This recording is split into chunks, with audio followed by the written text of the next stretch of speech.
somewhere else. That's right. They had me Confused for a sec. Right, we will go ahead and get started. Reminder to please silence your cell phones and please give your name and affiliation before asking your question. We're joined by Tennessee head coach Karen Weekly and athletes Riley West and Kiki Miller. We'll start with Karen giving an opening statement, then move to questions just for the players. Players will be dismissed, and then questions just for Karen. So, Karen, do you have an opening statement for us? It's good to get that first game under our belt and get a W. This time of year, that's what it's all about, just get wins. Really, the kind of game we probably expected based on the scores of our last two games, 7-5, 7-6.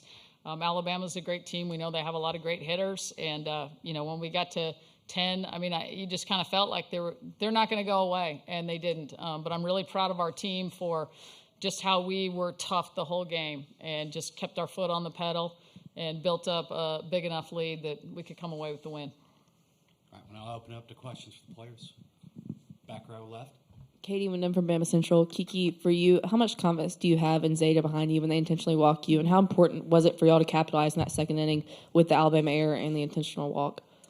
Yeah, whenever they intentionally walk me, I'm just like, I don't know if that was the best move because Zeta's always going to come up. And I feel like after every intentional walk that I've had, like she's done something to manufacture a run. And, that's a tough decision to make as the other team. But I just have so much trust in her. Sure. Back row left again. Edwin Stanton, Bama Central. Kylie just talked about that home run and just how important it was for you to get to come into this World Series and get a home run. From just unlock the source with you just having like 4 home runs or 5 home runs this season. Just talk a little bit about that. I honestly was just trying to get a good pitch, and I told Karen before my at-bat that I'm just going to put the ball in the outfield because Briley was on third and she's really fast. I was just trying to hit the ball hard somewhere deep in the outfield so she could score, so it was just a pretty simple process, and I got a good pitch and I went for it. Second row on the right over here. Lewis Racer, OU Daily. For Riley and Kiki, just what's it been like playing with MacKenzie this year, and how has she really gelled with the team? Just coming in, she's one of the people that makes up the heartbeat of our team. She has so much fire, so much passion, and just playing with her, besides her, is just, I think she's just made this team so much better and so much more competitive because, every time she steps into the box or every time she's on the field, like, she's like, you're never not going to hear her, She's always has something to say, and it makes us all better.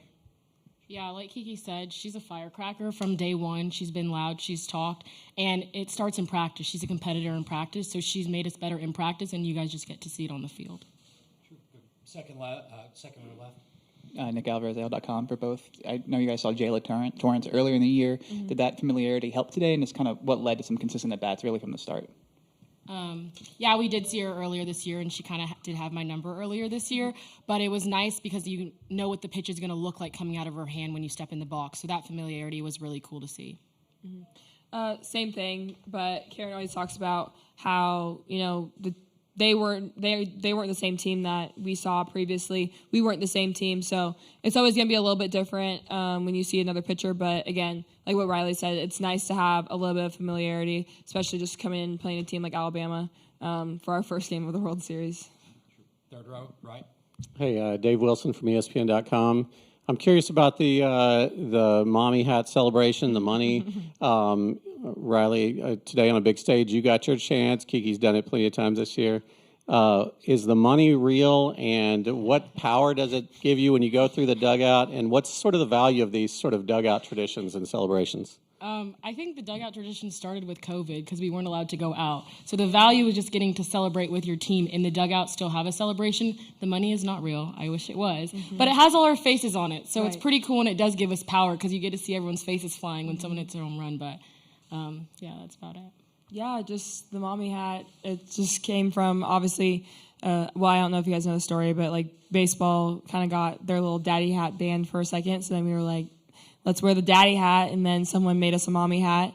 And, it's just like whenever you pimp a home run, you get to have the big pimping stick and walk through the dugout, and it's just great seeing all of your teammates just celebrating you. And then, like, when someone who doesn't maybe hit as many home runs or hits a home run during a big moment, like, being able to celebrate with your teammates and throw the cash on them, it's awesome. Sure. Good. Second row on the left here. Yeah, Tony Sakalas, Tide Illustrated. Kiki, you guys talked about what you guys did with your rallies with 2 outs, but how big was it to strand those 2 runners in the top of the first, and how much momentum did that give you guys heading into the rest of the game? Right. I mean, in the first inning, that's when you really start to punch someone in the mouth. And being able to strand those 2 runners after a walk and then the single was really great. Just obviously Raj kind of gained her nerves out going after it, but that just kind of gave us some confidence going into the at-bat and then into the rest of the game. Any more questions for Riley or Kiki? I think we have time for maybe 1 or 2 more. No? Okay. Thank you, Riley and Kiki. Thank you.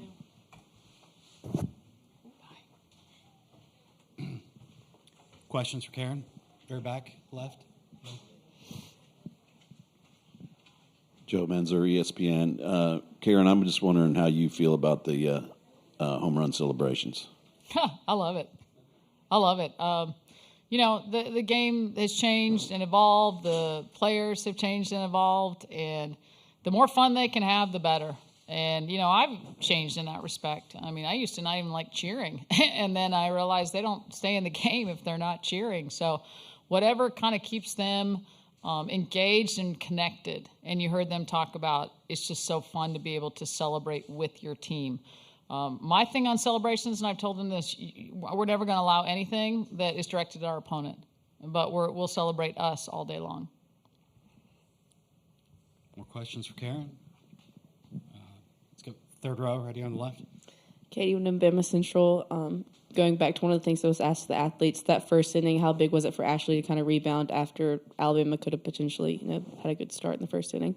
That was huge. I mean, if we go down there, it just kind of depends. I mean, if you go down 1, you're probably feeling okay. But, for them to get runners on first and third and then we get 3 outs, I mean, the ball doesn't get out of the infield. That was big time. And that just speaks to Ashley's toughness.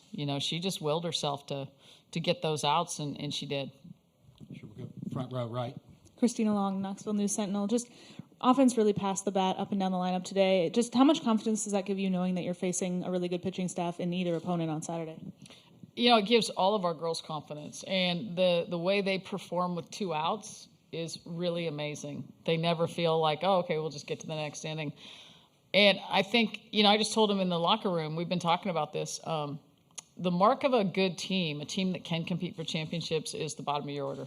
Everyone's going to have studs at the top of the order, but it's those kids that don't get the publicity. Their name's not always in the headline. What do they do? And I mean, my gosh, you look at the bottom of our order, you had five hits out of 6, 7, 8, 9, and a home run and a double. And I mean, they sparked us. They were the heroes. Sure, we'll go third row left. Edwin Stanton, Bama Central. You touched on it a little bit, but just what is it about this team that with 2 outs, they just don't seem to care? They just seem to thrive. They really play in the moment. And that's the thing I've been most proud of with this team. You can preach that as a coach, but you've got to have leaders like the 2 that were here buying in and then spreading that message to the rest of the team. And they really play one pitch at a time, and they're quick at recognizing when they get out of that mode and getting themselves and their teammates right back into it. Second row right. Lewis Racer, OU Daily. Karen, if Oklahoma beats Stanford here in the next hour, that'll be your next matchup on Saturday. Have you followed them closely throughout the season, and just how do you prepare for a matchup like that? I haven't studied film on them because we never saw them during the regular season, and there was never even a chance we were going to. But we'll get to work on that. It's hard, not to know what Oklahoma's doing. I think we all hear about it. I mean, they're loaded. They're just absolutely loaded.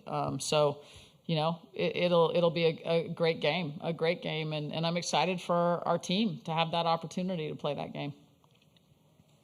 Any more questions for Karen? I guess that'll wrap things up. Thank you, Karen. All right, thank you. Yep.